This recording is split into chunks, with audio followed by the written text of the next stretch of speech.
Buenas tardes, muchas gracias por la invitación. Todos saben que este es un tema que a mí me gusta muchísimo.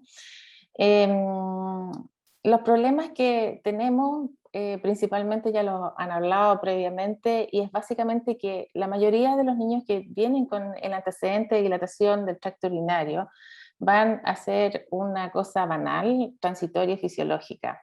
Nuestra tarea, nuestra leitmotiv de estar aquí es que tenemos que diferenciar a todos estos niños que tienen algo que va a ser normal de todas estas posibles patologías que pueden dañar en forma importante el riñón, como son la obstrucción piloreteral, el reflujo, el megaureter, etc. Tratar de diferenciar de cuál de todas estas dilataciones va a ir a que se mejore, a la que se empeore, es nuestra tarea. Para ello, como han comentado, se juntaron 8 sociedades el año 2014 y hicieron este consenso. Estas sociedades eran radiólogos, nefrólogos, obstetras, sonografistas, radiólogos, nefrólogos, urólogos también. Y una de las primeras cosas que ellos quisieron transmitir es que ojalá todos habláramos del mismo idioma, porque lo que pasaba hasta hace unos años atrás es que nosotros las hidronefrosis, por ejemplo, las catalogábamos en leve, moderada, severa, dependiendo más o menos, no había nada cuantitativo, era todo medio cualitativo, entonces a veces un día nos parecía más grave y otras veces menos grave. Piloectasia para una persona significaba una cosa y para otro significaba otra. De tal forma que ellos lo primero que propusieron, y es lo que estamos aquí tratando de que todos usemos este mismo lenguaje, es hablar de dilatación del tracto urinario y dejar de hablar de todas estas otras palabras que a veces pueden significar, entre comillas, lo mismo, pero cada persona lo interpreta de forma distinta. Y como habían comentado anteriormente, ya esta clasificación ya no tan solo se basa en el diámetro anteroposterior de la pelvis, que es muy importante, pero no es el único parámetro.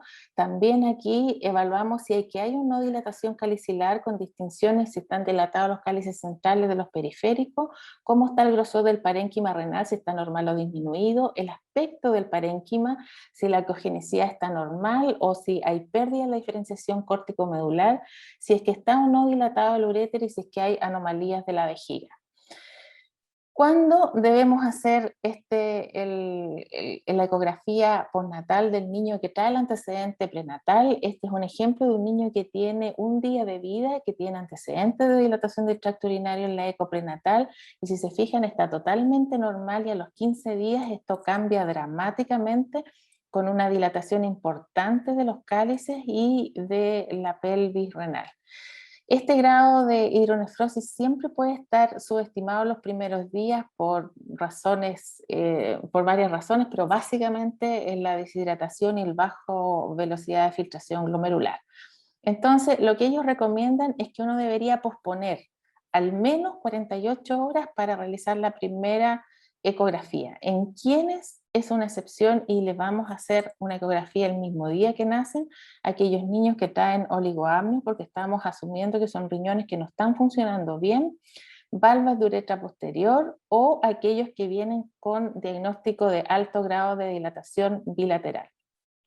De tal forma que, perdón, una cosa importante que sumó esta clasificación, que yo la encuentro muy genial, es distinguir, no sé si ven mi flecha, la dilatación que corresponde a los cálices centrales, a cuando se suma esta dilatación que compromete los cálices periféricos. Esta es una dilatación, la que tiene compromiso en los cálices centrales, que es mucho mayor o más importante que la que tiene dilatación de los cálices centrales solamente. De tal manera que se clasificaron en tres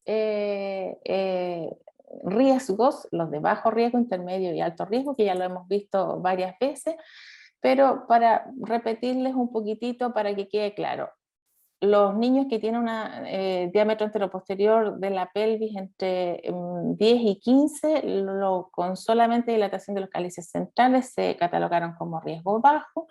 Los niños que tienen más de 15 milímetros, el diámetro anteroposterior de la pelvis, asociado a dilatación de los cálices periféricos o un uréter anormal, son riesgo intermedio. Y por último, los niños de riesgo alto son los que tienen dilatación de los cálices periféricos, que se suma a disminución del grosor, la apariencia del parénquima anormal, tienen un uréter dilatado y una vejiga anormal.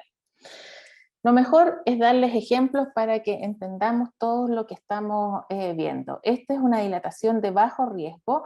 Aquí hay dilatación solamente de la pelvis, aquí hay dilatación de la pelvis y de los cálices centrales y un diámetro de la pelvis en sentido anteroposterior de 10 milímetros.